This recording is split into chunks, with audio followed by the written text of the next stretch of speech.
السلام على سيد الأنبياء والمرسلين وخاتم النبيين سيدنا محمد وآله وصحبه أجمعين ومن تبعهم بإحسان ودعا بدعوتهم إلى يوم الدين. أما بعد، قال الله سبحانه وتعالى في القرآن المجيد والفرقان الحميد: أعوذ بالله من الشيطان الرجيم. بسم الله الرحمن الرحيم. قد أفلح من تزكى وذكر اسم ربه فصلى بل تؤثرون الحياة الدنيا والآخرة خير وأبقى إن هذا لفي الصحف الأولى صحف إبراهيم وموسى. صدق الله العظيم.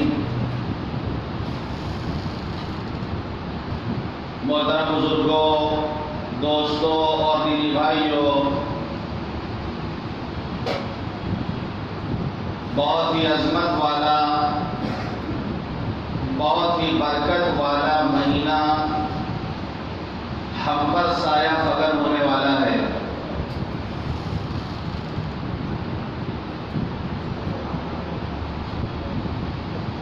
مہمان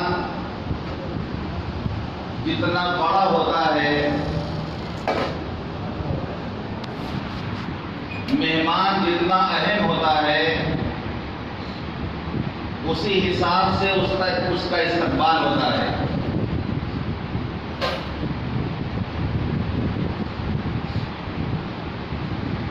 رمضان مبارک کا مہینہ بہت ہی عظمت اور برکت والا مہینہ ہے، تو اس مہینے کا استقبال بھی بہت ہی شان سے ہونی چاہیے.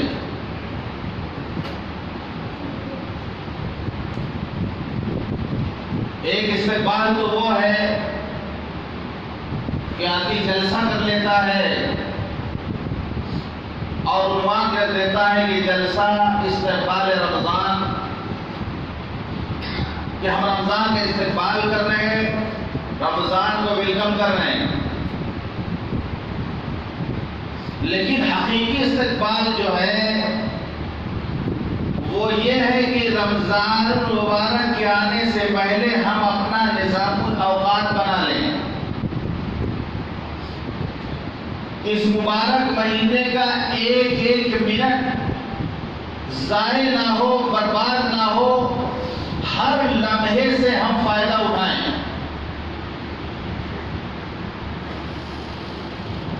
11 مہینے ہم نے خوب کمایا، خوب دنیا کمایا ہم نے. ایک مہینے آ رہا ہے، رمضان کا مہینہ آ رہا ہے، کم از کم اس ایک مہینے میں ہم خوب نیکیاں کما لیں. 11 مہینے ہم نے خوب گناہ کیے، خوب نافرمانی کی.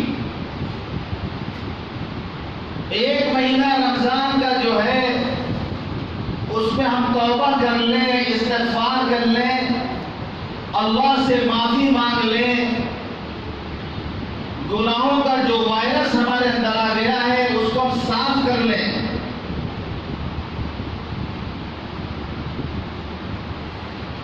میں نے جو آیت پڑھی، اللہ فرماتا ہے قد افلح من تزکا،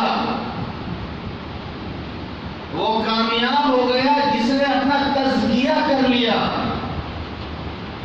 اپنے قلب کی صفائی کر لی، گناہوں کی گندگی کو اس نے دور کر دیا، گناہ کا جو وائرس اس کے اندر آ گیا تھا اس کو اس نے ڈیلیٹ کر دیا. رمضان کا مہینہ اینٹی وائرس کی طرح ہے کہ جو لوگ موبائل چلاتے ہیں، کمپیوٹر چلاتے ہیں، وہ جانتے ہیں کہ نیٹ چلانے کی وجہ سے موبائل میں، کمپیوٹر میں وائرس آ جاتا ہے کہ ہینگ کرنے لگتا ہے. موبائل اور کمپیوٹر کام نہیں کرتا تو دو طرح کا اینٹی وائرس آتا ہے، ڈپلیکیٹ آتا ہے، اوریجنل آتا ہے. اور انڈیا جو انڈیا وائرس آتا ہے اس کو خریدنا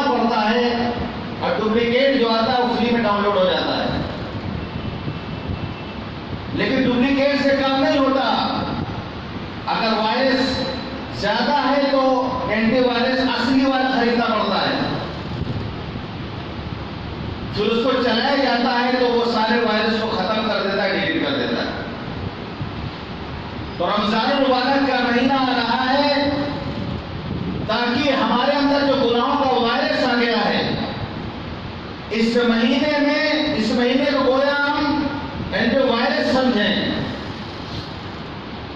کہ رمضان کے 30 دن اس کو چلائیں گے، ہمارا جو گناہ ہے اندر، گناہ کا جو وائرس ہے وہ ختم ہو جائے گا۔ تو فرمایا قد افلح من تزکا، کامیاب وہ ہو گیا جس نے اپنا تزکیہ کر لیا، وذکر اسم ربہ فصلی، اس نے اپنے رب کو یاد کیا، نماز پڑھی۔ پھر آگے ایک بہت بڑی کمزوری جو ہمارے اندر ہے وہ اللہ بتا رہا بل تؤثرون الحیات الدنیا، کہ تم دنیا کی زندگی کو ترجیح دیتے ہو۔ یہ بہت بڑی کمزوری انسانوں کے اندر۔ اللہ فرماتا ہے تم ہر معاملے میں دنیا کو ترجیح دیتے ہو، صرف دنیا تمہارے سامنے ہوتی ہے، اس کا تھوڑا سا نفع تمہارے سامنے ہوتا ہے، جبکہ معاملہ یہ کہ والآخرۃ خیر ما بقی، آخرت بہتر بھی ہے اور باقی رہنے والی بھی ہے۔ دنیا معمولی بھی ہے، ختم ہونے والی بھی ہے، آخرت بہتر بھی ہے، باقی بھی ہے۔ عقل مندی کا تقاضا یہ ہے کہ فانی دنیا کو بھول کر آدمی باقی رہنے والے آخرت کی طرف متوجہ ہو جائے۔ لیکن انسان کو دھوکہ لگا کہ دنیا حاضر بھی ہے، نقد بھی ہے، اور آخرت غائب بھی ہے، ادھار بھی ہے۔ ہر معاملے میں اللہ فرماتا ہے تم دنیا کو ترجیح دیتے ہو۔ رمضان کا مہینہ آتا ہے تو ہم اپنے آپ کو رمضان کے تابع نہیں کرتے، ہم اپنے آپ کو قرآن کے تابع نہیں کرتے، ہم اپنے آپ کو تراویح کے تابع نہیں کرتے، بلکہ دنیا کمانے کے لیے دکان کے چکر میں، کاروبار کے چکر میں رمضان کو ہم اپنے تابع کرنا چاہتے ہیں، قرآن کو ہم اپنے تابع کرنا چاہتے ہیں، تراویح کو ہم اپنے تابع کرنا چاہتے ہیں۔ تراویح ہم پڑھیں گے جب ہمیں موقع ملے گا۔ اصل قربانی یہ ہے کہ نماز جو پہلی نماز عشاء کی ہوتی ہے، کسی بھی مسجد میں نماز پڑھتا ہو، جو تراویح ہوتی ہے پہلی تراویح، یہ ہے اصل، یہ اصل تراویح ہے۔ اس کے لیے ہم کو وقت خالی کرنا پڑے گا، اپنے آپ کو رمضان کا تراویح کا تابع بنانا پڑے گا۔ اور یاد رکھیے جس نے 10 بجے 11 بجے 12 بجے والی تراویح تلاش کی تو گویا اس نے تراویح کو رمضان کا اپنے تابع کیا۔ یہ نقل ہے، نقل، یہ اصل نہیں ہے۔ دھوکہ لگا ہوا ہے امت کو، تلاش کرتے 3 دن تراویح یہاں ہوگی تو 3 دن والی پڑھ لیں گے، 1 ہفتے والی ہے، 10 دن والی ہے، تماشا بنا رکھا ہے اپنے تراویح کو، عبادت کو ہم نے مذاق سمجھ رکھا ہے۔ یہ کوئی بوجھ ہے جو ہمیں اتار دینا اپنی سر سے، کوئی بوجھ ہے ہمارے اوپر رمضان، کوئی بوجھ ہے ہمارے اوپر تراویح، جسے ہمیں سر سے اتار کے پھینکنا کسی طرح 3 دن میں، ہفتہ بھر میں۔ اصل تراویح ہے کہ اطمینان سے ایک ایک پارہ پڑھا جائے، 27 تک کم سے کم قرآن سنا جائے، جو مزہ اس کا، جو لذت ہے اس کی، اطمینان سے ایک ایک پارہ پڑھے، ایک ایک پارہ سنے، کم سے کم 27 رمضان تک تراویح ہو، اور ہر مسلمان اس کو پڑھے۔ پہلے کے لوگ یہی کرتے تھے، پہلے کے لوگ یہی کرتے تھے، گاؤں دیہات میں آدمی ہی ہوتا ہے۔ یہ بیچ میں کہاں سے آگے 3 تراویح 4 تراویح 5 تراویح، ہر تنگہ پر تراویح، 5 فلور میں 5 فلور میں الگ الگ تراویح۔ ہم نے تراویح کو اپنے ماتحت کرنے کی کوشش کی ہے۔ کیا اللہ نہیں جانتا؟ کیا اللہ کو نہیں معلوم؟ تو تراویح کو ہم اپنے تابع کرنا چاہتے ہیں، رمضان کو ہم اپنے تابع کرنا چاہتے ہیں، تماشا بنا کے رکھا ہے۔ 3 دن کی تراویح ہو رہی، 3 دن کی تراویح ہو رہی، 3 دن پڑھ کر کے فارغ ہو گئے۔ اتنی لمبی لمبی رکعت، امام صاحب کو نیت باندھ کر کے، امام صاحب نیت باندھ کر کے ان کا کام ہے قرآن پڑھنا، پان پڑیا بھی چل رہی، پان پڑیا سب چل رہا، لمبی رکعت ہے، پڑیا کھا کے کلا اٹا کر کے پھر رکعت میں شامل ہو جانا ہے۔ پان بھی، بیڑی، سگریٹ سب بھی پہ چل رہا، یعنی گویا ہم نے عبادت کو مذاق بنا دیا ہے۔ یہ بہت دل کی بات بتا رہا ہوں، بہت دل کے ساتھ میں کہہ رہا ہوں یہ بات، اور بہت افسوس کے ساتھ کہہ رہا ہوں۔ اگر آپ کو رمضان سے فائدہ اٹھانا ہے تو اپنے آپ کو آپ رمضان کے قرآن کے تراویح کے تابع کیجیے، ورنہ قسم خدا کی رمضان آئے گا، رحمتوں کی برسات ہوگی، لیکن شاید ایک چھینٹا بھی ہماری طرف نہ آئے۔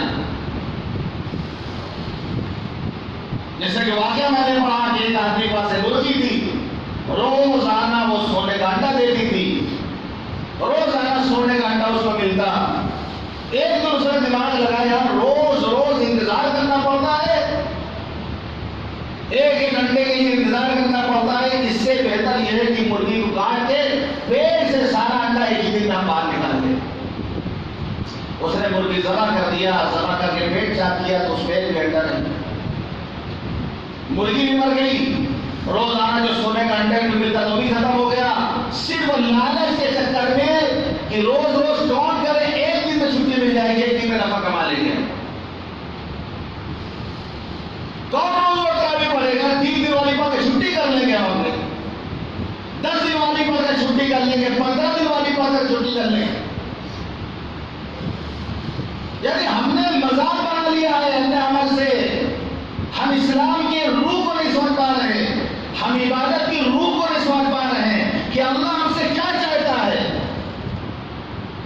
15 شعبان ایک بھیڑ ہے مسجد میں، ایک بھیڑ ہے فجر کی نماز میں، پوری مسجد پھول، میدان پھول، اور اگلے دن فجر میں اگر صرف 3 سب باقی رہ جاتی ہے، ایسی رات میں جاگنے کا کیا فائدہ؟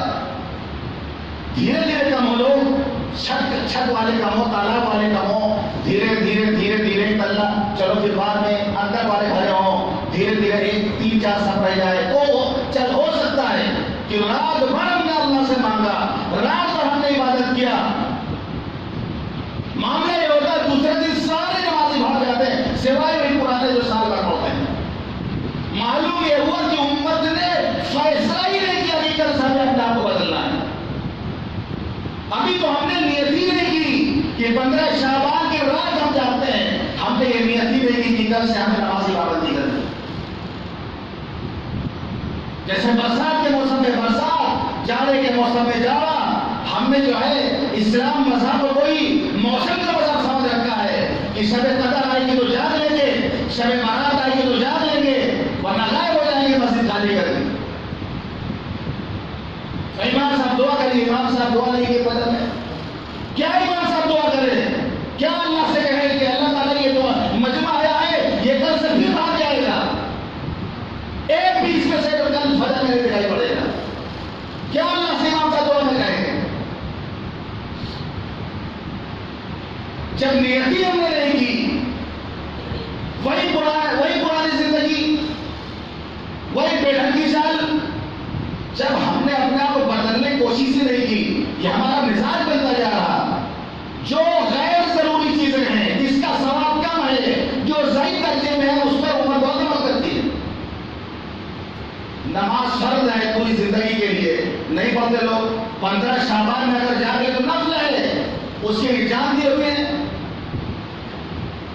یعنی جو چیز نفل ہے اس کے لیے جان دیے ہوئے ہیں، جو چیز فرض ہے اس کو چھوڑے ہوئے ہیں۔ فرض کی مثال سمجھ لیجیے، کوئی مریض ڈاکٹر کے پاس جائے اپنے علاج کے لیے، اور ڈاکٹر سے کہے ڈاکٹر صاحب ہم بیمار ہیں، دوا لکھ دیجیے، ڈاکٹر تشخیص کرتا ہے، جانچ کرتا ہے، اس بیماری کی دوا لکھتا ہے کہ یہ نسخہ ہے، یہ تمہیں استعمال کرنا ہے، یہ دوائی تمہیں لینی ہے۔ اس کے بعد وہ مریض کہتا ہے ڈاکٹر صاحب کمزوری محسوس ہوتی ہے، کوئی ٹانک لکھ دیجیے جس سے تھوڑا سا طاقت آ جائے۔ اب ڈاکٹر نے ٹانک بھی لکھ دیا، وہ ضروری نہیں تھی، وہ اشرا ہے، اور ٹانک لکھتے ہیں ٹھیک ہے کھاد سے ٹھیک ہو جائے گی، تو کمزوری ہی دور ہو جائے گی۔ اب مریض گھر میں آ کر کے جو اصل دوائی اس کو نہ منگا کے ٹانک منگا کے خالی پیے تو مریض اچھا نہیں ہوگا،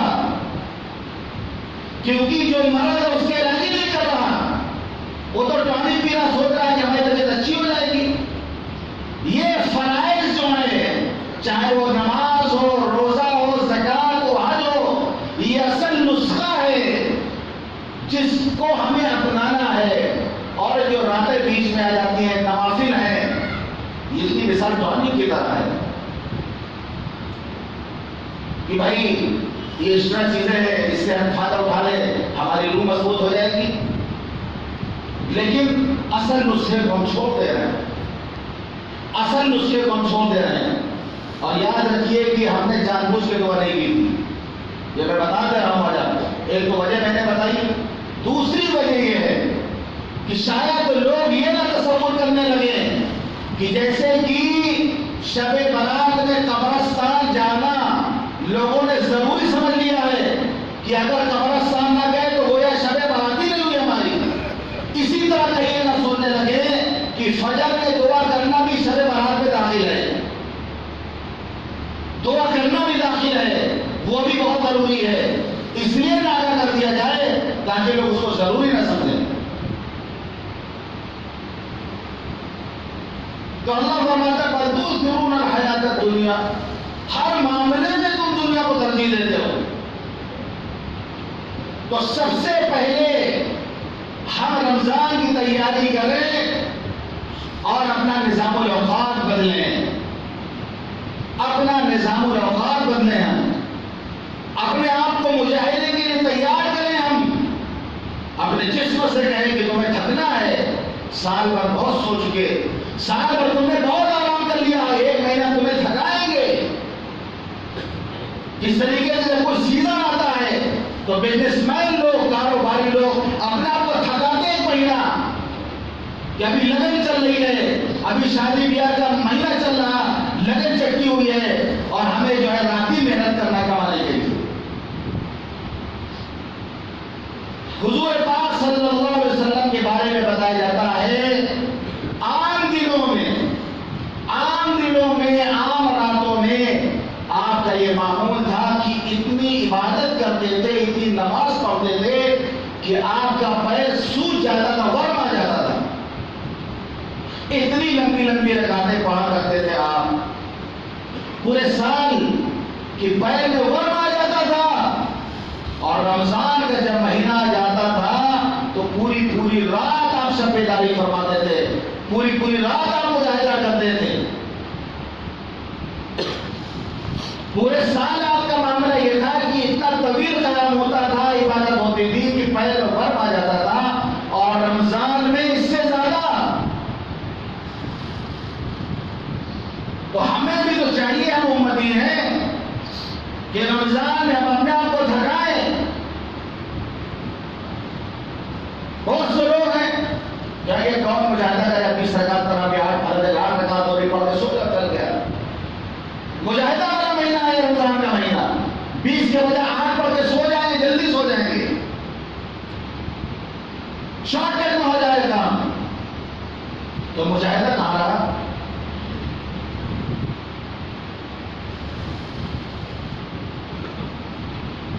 تو اپنے آپ کو تھکائیے اس مہینے میں، جاگیے راتوں کو، اپنے آپ سے کہو کہ سال بھر بہت سو چکی اور مرنے کے بعد سونا ہی ہے قبر میں۔ اگر اطمینان سے سونا ہے تو جاگو، رمضان کے مہینے میں جاگو، تم جاگو کہ رمضان کے مہینے میں قیامت کے دن اللہ کا دیدار نصیب ہوگا، حضور پاک صلی اللہ علیہ وسلم کا دیدار نصیب ہوگا۔ تو ہم اپنے آپ کو تیار کر رمضان سے پہلے، اور دھوکے میں نہ پڑے، بالکل دھوکے میں نہ پڑے۔ میں نے کہا اول نماز جو ہوتی ہے کسی مسجد میں بھی، پہلی جماعت سے جو نماز ہوتی ہے، جو تراویح ہوتی ہے، اس میں جو شامل ہوا اس نے اپنے آپ کو رمضان کو تراویح کے تابع کیا۔ اس کے علاوہ جو 10 بجے 11 بجے دوسری تراویح، مغربی تراویح، اس نے تراویح کو اپنے جو ہے تابع کرنے کی کوشش کی ہے. اپنے تراویح کو اپنے ماتحت کرنے کی اس نے کوشش کی کہ ہماری دکان کھلی رہے گی 10 بجے رات تک، ہم کمائیں گے، جب اطمینان سے چھٹی ملے گی تو پھر حامد جی کو بلا کے تراویح پڑھ لیا جائے گا. 11 مہینے خوب کما لیے، 1 مہینہ نہیں کمائیں گے ہم، 1 مہینہ نیکی کمائیں گے ہم. 1 مہینہ یہ نیکی کمانے کا سیزن ہے، یہ نیکی کمانے کا مہینہ ہے، نہیں کمائیں گے کوئی ہم. لیکن نہیں، ہائے دنیا، ہائے دنیا، پورے سال دنیا، رمضان مبارک کا مہینہ، پھر بھی دنیا، یہ دنیا تو پیچھے کی چھوڑ رہی. علامہ سلیمان ندوی رحمۃ اللہ علیہ کہا کرتے تھے کہ ہم ایسے رہیں یا ویسے رہیں، ہم ایسے رہیں یا کہ ویسے رہیں، وہاں دیکھنا ہے کہ کیسے رہیں. یہاں تو جیسی تیسی کر جائے گی، یہاں جس حال میں بھی رہ کے کر جائے گی، خوشی سے کٹے یا غمی میں کٹے، آسانی سے کٹے یا تنگی میں کٹے، یہ تو گزر جائے گی. لیکن آخرت کی جو زندگی ہے وہاں ہمارا کیا حال ہوگا، وہاں دیکھنا ہے کہ کیسے رہیں، کہ وہاں ہمارے ساتھ کیا معاملہ ہوگا، وہاں ہمارا استقبال کس طرح ہوگا، قبر میں ہمارا کیا حال ہوگا. وَالْآخِرَةُ خَيْرٌ وَأَبْقَىٰ، آخرت بہتر بھی ہے، باقی رہنے والی بھی ہے. اور عقل مندی کا تقاضا یہ ہے، اور عقل اللہ ندی اگر ایک آدمی آپشن رکھے ہے کسی سامنے کہ یہ فلیٹ بہترین تیار ہے، یہ تم لے لو، یہ تم لے لو، اور میں کھولا پاڑی یہ تم لے لو. لیکن فرق یہ ہے کہ فلیٹ جو تمہیں ہم دیں گے وہ 1 سال کے لیے دیں گے، اور چھوٹا پاڑی ہمیشہ کے لیے دیں گے. تو عقل مند کون سا کیا لے گا؟ اگر اللہ نے عقل اس کو دی ہوگی تو کھولا پاڑی کو لے گا کہ نہیں ہمیشہ پرماننٹ ہمارے لیے ہے، فلیٹ بہت خوبصورت، 1 سال میں خالی کرنا پڑے گا، 1 سال میں خالی کرنا پڑے گا. اب اگر بتائیں کوئی اس کے خلاف کرتا ہے تو دنیا اسے بیوقوف کہے گی کہ نہیں کہے گی؟ اگر کوئی اس کے خلاف کرے تو دنیا اس کو بیوقوف کہتی ہے. کیا بیوقوف آدمی ہے، ایک اچھا نظر پوری زندگی کے لیے ملا تھا وہ اس کو نہیں لیا، اور 1 سال کے لیے جو ہے فلیٹ اس نے لے لیا. عقل مندی کا تقاضا یہ ہے کہ آدمی کھولا پاڑی لے لے کیونکہ اس کے پاس باقی رہے گا. تو اگر دنیا اچھی بھی ہوتی، مان لیجیے آخرت سے دنیا اچھی بھی ہوتی، تب بھی فانی ہے اور آخرت تو باقی ہے، تب بھی عقل مندی کا تقاضا یہ ہے کہ آخرت کو ترجیح دی جاتی. اور جبکہ معاملہ یہ ہے کہ دنیا فانی بھی ہے اور بری بھی ہے آخرت کے مقابلے میں. آخرت بہتر ہے، دنیا بدتر ہے، آخرت بہتر ہے اور باقی رہنے والی ہے. بہت بڑی بیماری اللہ بتا رہا، اس کا علاج بھی بتا رہا. بل تؤثرون الحیاۃ الدنیا والآخرۃ خیر وابقیٰ ان ھذا لفی الصحف الاولی. یہ بات صرف قرآن میں نہیں لکھی، یہ بات پہلے صحیفوں میں بھی لکھی تھی. اتنی اہم نصیحت، اتنی اہم بات کسی کو قرآن میں نہیں کہا گیا. پرانے جو صحیفے تھے، پہلے جو صحیفے تھے، اس میں ایک بات لکھی گئی، صحف ابراہیم و موسیٰ، ابراہیم اور موسیٰ پر جو صحیفے نازل کیے تھے اس میں بھی یہ بات لکھی ہوئی تھی، تاکہ انسان سوچے، انسان غور کرے کہ دنیا میں جتنے دن رہنا ہے یہاں کی تیاری کرے، آخرت میں جتنا رہنا ہے وہاں کی تیاری کرے. لیکن ہمارے پاس آخرت کی کوئی تیاری نہیں ہے، ہمارے پاس آخرت کی کوئی تیاری نہیں. ہم جس حال میں اگر خدا نخواستہ ہماری موت آ جائے تو کیا ہم اس پوزیشن میں ہیں، کیا ہم اس پوزیشن میں ہیں کہ ہم جو ہے سوچ سکتے کہ ہمیں جنت مل جائے گی یا ہم بچ جائیں گے، ہم جنت میں پہنچ جائیں گے؟ ہمیں اس پوزیشن میں ہر آدمی اپنا محاسبہ کر لے، اپنا جائزہ لے لے کہ اب بھی اگر رات بند ہو جائے، ایسا تو نہیں کہ لوگوں کے معاملات، لوگوں کا قرضہ، یہ سب ہمارے سر پر تو نہیں ہے.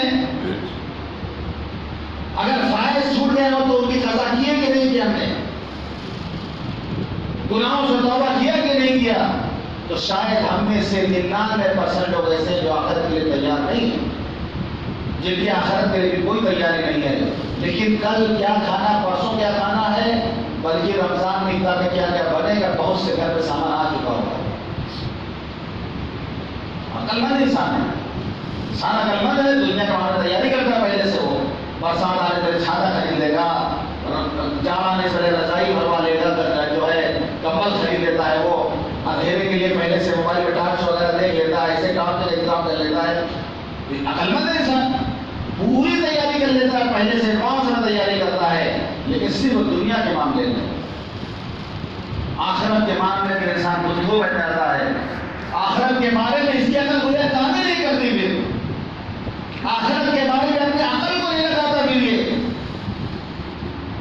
تو ہم اپنا اگر جائزہ لیں گے تو پتہ چلے گا کہ ہم میں سے کوئی اس پوزیشن میں نہیں کہ مرنے کے لیے تیار ہو، اور موت ہمیں اسی لیے زیادہ ڈر لگتا ہے کیونکہ ہم اتنا گناہ کیے ہوئے ہیں، توبہ کرتے نہیں، گناہ پر گناہ کرتے چلے جا رہے ہیں، گناہ کی عادت پڑ چکی ہے، تو مرنے کے لیے کون تیار ہوگا؟ ہم نے اپنی آخرت برباد کر رکھی ہے، دنیا بنا رکھی ہے، ظاہر سی بات ہے آبادی سے بربادی کی طرف جانا کون پسند کرتا ہے؟ اور صحابہ کا معاملہ یہ تھا کہ ان کی دنیا برباد تھی، لیکن ان کی آخرت آباد تھی۔ ہر وقت جو ہے شوق، شہادت کا شوق، اللہ سے ملاقات کا شوق، اور جب کبھی موقع مل جاتا تھا تو قسم کھا کے کہتے تھے کہ فزت رب کعبہ، رب کعبہ کی قسم میں تو کامیاب ہو گیا، رب کعبہ کی قسم میں تو کامیاب ہو گیا۔ بیوی بیوہ ہو رہی، بچے یتیم ہو رہے ہیں، سارا گھر چھوٹا جا رہا، اور زبان پہ فزت رب کعبہ، رب کعبہ کی قسم میں تو کامیاب ہو گیا۔ کون سی کامیابی دیکھتے تھے وہ جانتے تھے یہ اصل کامیابی جب ایمان کے ساتھ دنیا سے جا رہے ہیں، ہم ایمان کے ساتھ دنیا سے جا رہے ہیں۔ غداً نلقی حبیبا محمد و حبیبا، کل ہماری ملاقات جناب محمد رسول اللہ صلی اللہ علیہ وسلم سے ہوگی، کل ہماری ملاقات صحابہ کرام سے، ہمارے ساتھیوں سے ہوگی جو خوشی مناتے تھے۔ موت کا جب وقت آتا تھا، واہ فرحا، کیا خوشی کا موقع ہے، کیا خوشی کا موقع ہے، اتنے دن سے انتظار کر رہے تھے، اب تو اللہ سے ملاقات کرنے کا وقت آیا ہے۔ من احب لقاء اللہ احب اللہ لقاءہ، جو اللہ سے ملنا پسند کرتا ہے اللہ بھی اس سے ملنا پسند کرتا ہے۔ ومن کرہ لقاء اللہ کرہ اللہ لقاءہ، جو اللہ سے ملنا ناپسند کرتا ہے تو اللہ بھی اس سے ملنا ناپسند کرتا ہے۔ ہم میں سارے موت کو ناپسند کرتا ہے کیونکہ ہم نے اپنی آخرت برباد کر رکھی ہے، دنیا آباد رکھی ہے، اور آبادی سے بربادی میں جانا کوئی پسند نہیں کرتا، لیکن اصل آبادی یہی ہے کہ ہمیں جانا ہے۔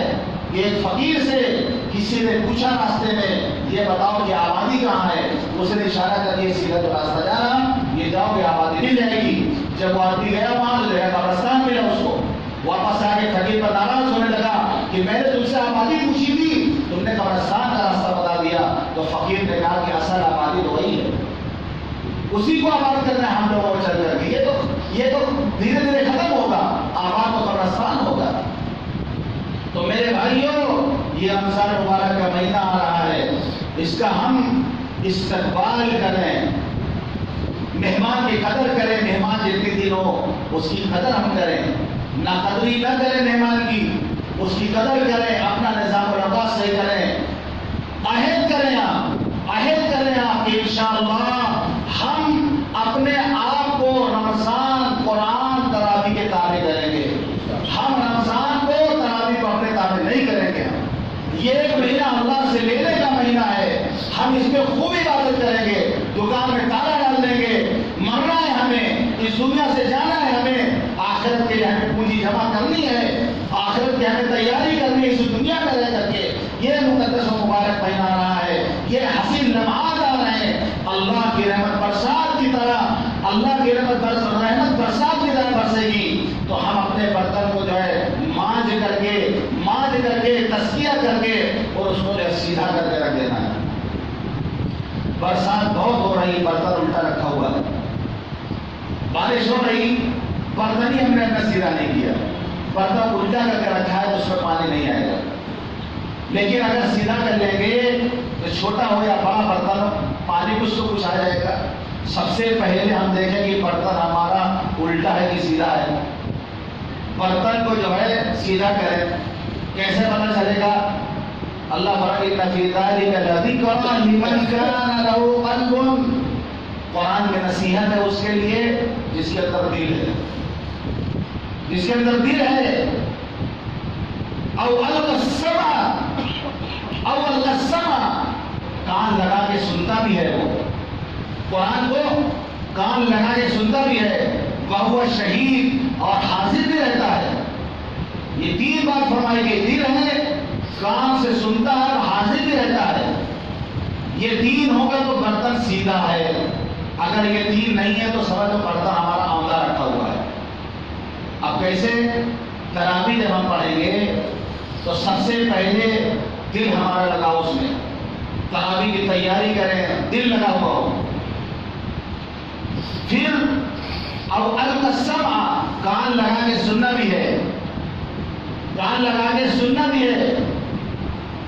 جہاں سمجھ میں آئے حافظ اچھا قرآن پڑھے, سمجھ میں آئے کہ کیا پڑھا جا رہا, وہاں ہم پڑھیں. یا علم تعلق حافظ کر کے جو ہے نکل جا رہا اور جو کسی کچھ پلے نہیں پڑھ رہا, کسی کو کچھ پلے نہیں پڑھ رہا. تو سب سے پہلے ہم تراویح ایسی جگہ پڑھیں جہاں حافظ اچھا قرآن پڑھے. کسی بھی مسجد میں اچھی تراویح ہو جو ہم وہاں پڑھیں. وہ شہید اور حاضر باش بھی رہے. یہ نہیں کہ نیت باندھ لیے ہیں اور غیر نیت باندھ لیے ہے. تو جسم تو مسجد میں ہے لیکن جو ہے ذہن, دماغ, دل غائب ہے. تو برتن سیدھا کے لیے تین شرط ہے کہ جب آپ تراویح پڑھیں گے تو حاضر میں رہیں گے. آپ حاضر آدمی کب ہوگا؟ جب قرآن اتنا اچھا صاف پڑھا جائے کہ آدمی کو لگے کہ اب یہ پڑھا جا رہا, یہ پڑھا جا رہا. غائب آدمی کب ہوتا ہے؟ جب اس کو سمجھ میں نہیں آتا. جب بات اس کو سمجھ میں نہیں آتا تو آدمی آنا کانی کرتا ہے. جب بات اس کے سر اوپر سے گزرتی ہے تو آدمی آنا کانی کرنے لگتا ہے, نظر انداز کرنے لگتا ہے. لیکن جب اس کو مزہ آتا ہے, اچھا لگتا ہے, تو پھر آدمی اس کی طرف دھیان دیتا ہے, اس کی طرف دل کھینچتا ہے. جس طریقے سے لوہا مقناطیس کی طرح میگنیٹ کی طرف کھینچتا ہے, خود بخود کھینچتا ہے. قسم خدا کی, قرآن کی اگر بہترین تلاوت ہو تو دل خود بخود کھینچتا ہے.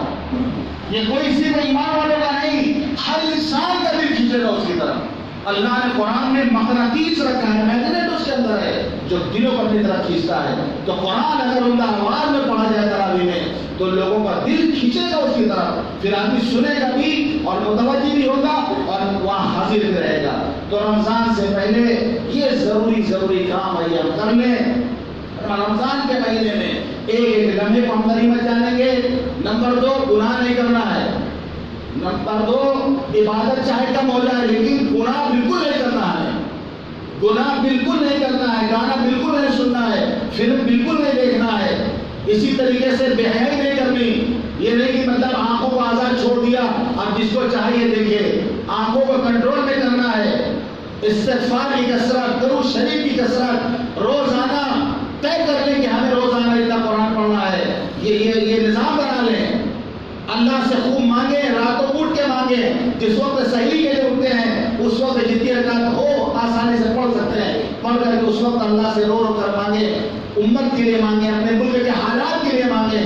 روئیں اللہ کے سامنے, ہم سے غلطی ہوئی ہے, ہم سے گناہ ہوا ہے, ہم سے زیادتی ہوئی ہے, اللہ ہم سے ناراض ہے.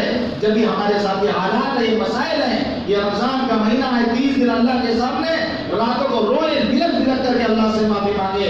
پوری امت کے لیے, اپنے ملک کے لیے, پوری دنیا کے لیے, عالم اسلام کے لیے ہم دعا کریں. انشاءاللہ اس طرح رمضان گزاریں گے تو جب رمضان جائے گا تو ہمارے کٹورے میں کچھ رحمت کی شیبیں آ جائیں گے, کچھ نہ کچھ پانی اکٹھا ہو جائے گا. اللہ تعالیٰ ہم سب کو تمام باتوں پر عمل کرنے کی توفیق عطا فرمائے.